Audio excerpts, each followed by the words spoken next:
Okay, let's point out a few things in this old 80%er. This is a draft hood appliance. Look up real high, you'll see that's the draft hood right here. And there's your gas valve. And underneath you'll see there's 3 burners under there, 25,000 BTUs each, for a total of 75,000 BTU input to the furnace. Okay, this is a secondary air adjustment. It's just a piece of sheet metal that covers the burners and limits the amount of secondary air that can come into the burners.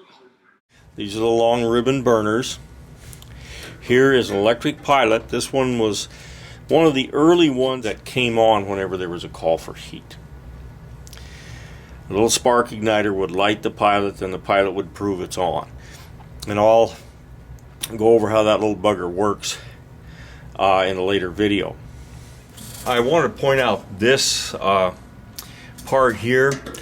That's a limit switch, and it has a special part attached to it, and I'm going to pull that whole assembly out of there so you can take a closer look at this thing.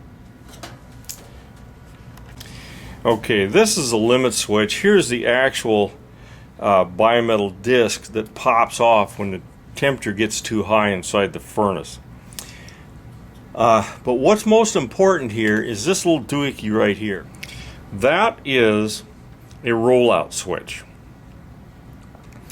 It's a high temperature fuse, which means if the temperature gets above, I think it's about 300 degrees or 400 degrees, can't remember for sure, then it's going to pop open, and it's permanently open. It will not close again because it's like any type of fuse, and I'll show you exactly where it's mounted.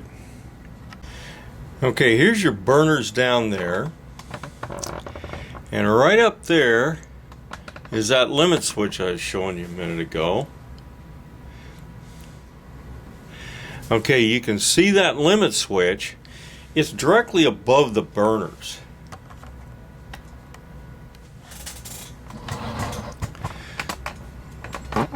So, when these burners, if there's a problem and the gases don't go out the way they're supposed to, then they're going to roll out the front. When they roll out the front, they're going to get hit right into that limit switch and shut it off before anything catches on fire.